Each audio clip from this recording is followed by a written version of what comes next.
이것은 예수께서 죽은 자 가운데서 살아나신 후에 세 번째로 제자들에게 나타나신 것이니라. 새벽을 깨우는 거룩한 기도자 여러분, 예수님을 만나는 복된 은혜의 역사가 여러분들의 매일의 일상뿐 아니라 우리의 기도의 자리에 보다 더 풍성해지고 든든해지기를 소망합니다. 이제 요한복음에 마치 부록처럼 결론이 주어지고 부활의 예수 그리스도의 만남에 영광의 증언이 달려지는 21장 말씀을 우리가 읽게 됩니다. 오늘은 그 전반부의 단락이고요. 요한복음에는 이렇게 예수님께서 부활의 현년에 세 번의 사건을 들려줌으로써 부활의 실제적인 증거를 생생히 전하고 있습니다만, 우리가 예수님의 부활 사건은 좀 번거롭긴 하지만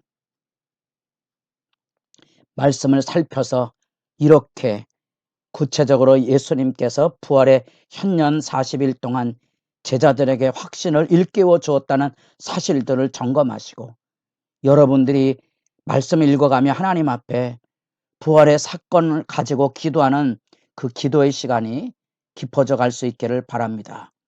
21장은 뜻밖에도 갈릴리에 고기를 잡으러 내려가는 그 안타까운 제자들의 모습을 만나게 됩니다.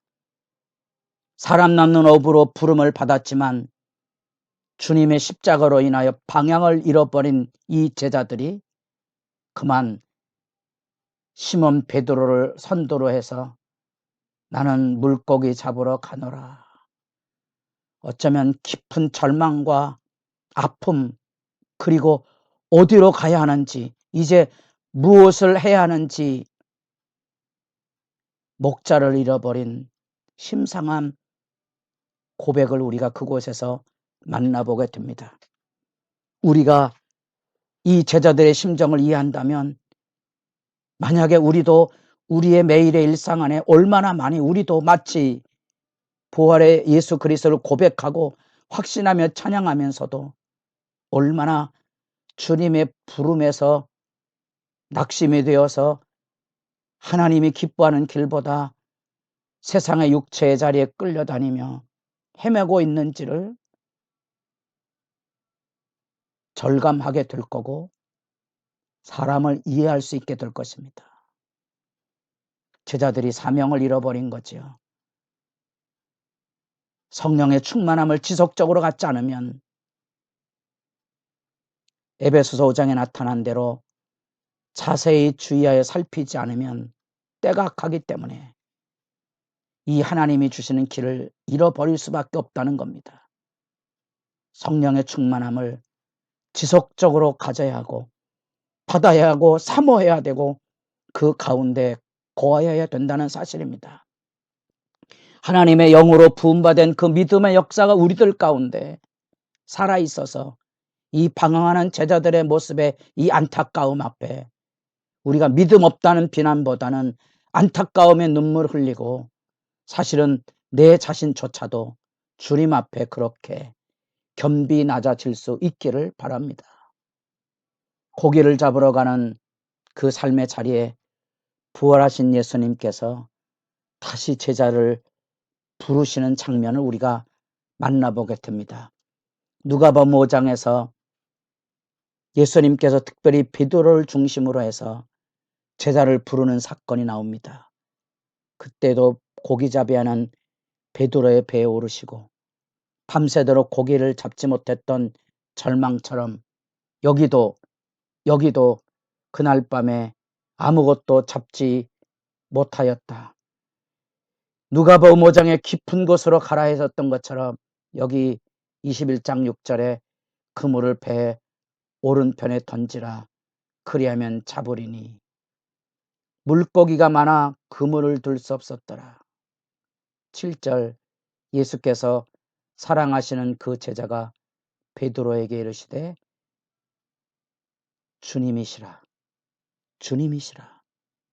그 누가복음 5장에서 고기잡이를 통하여 이 바다의 주권까지 알고 계시는 하나님의 임재를 느꼈던 그 제자,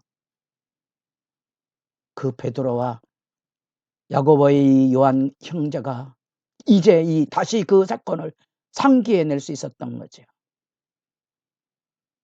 주님이시라. 주여, 그때 베드로의 신앙 고백 그대로 내가 죄인입니다, 나를 떠나서서 하고 주 앞에 엎드려졌던 것처럼 이제 이 요한이 주시라고 이야기했을 때 이 시몬 베드로가 벗고 있다가 겉옷을 두르고 바다로 뛰어내려갑니다. 불과 한 50칸쯤, 길이로 얘기하면 200규빗이니까 100여 미터 된다고 보는 거지요. 가까운 거리는 아닙니다. 아마도 절망에 찼던 그 베드로가 주의 임재와 부름 앞에 다시 서서 주님을 찾아가는 열정과 감격과 기대가 가득 찬 거리라고 보여집니다. 9절에 육지에 올라보니 숯불이 있는데, 베드로에게 숯불은 어떤 이미지를 가지고 있는지 기억하실 수 있겠죠. 숯불을 쬐며 예수를 부인했던 그 장면 그대로 여기 예수님이 와 계신 거지요. 그리고 생선을 가져오라 하시면서 떡을 나눠주십니다. 빵이죠. 우리에게는 떡이지만, 그러나 익숙해져 있지만 어쨌든 그들의 아침을 나눠주십니다.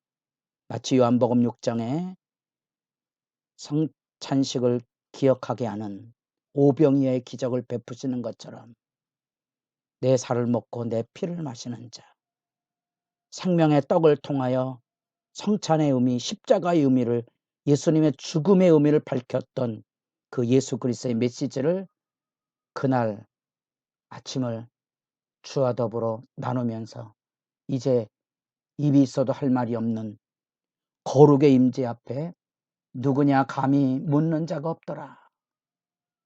예수께서 가셔서 떡을 가져다가 그들에게 주시고 생선도 그와 같이 하시니라.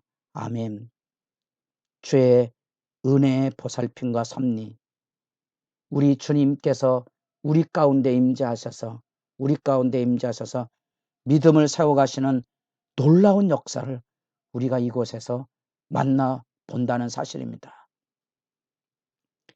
이 말씀 안에서 우리는 제자들이 여전한 믿음의 상실과 방황 속에서 고기를 잡으러 가는 모습, 우리도 끊임없이 엎어지고 넘어지며 살아가는 믿음의 상실감, 절망, 우리가 교회당에서 마주치는 이 허무가 묻어나오는 불신앙, 악의 큰 소리들, 그래서 나도 쉽게 상처받고 무너지고 상함으로 방황하는 그런 모습들을 아프게 들여다보시고 주님 앞에 여러분의 기도가 열려질 수 있기를 진실로 소망합니다. 우리는 다 그렇게 연약한 존재입니다. 그래서 이렇게 기도로 엎드려집니다.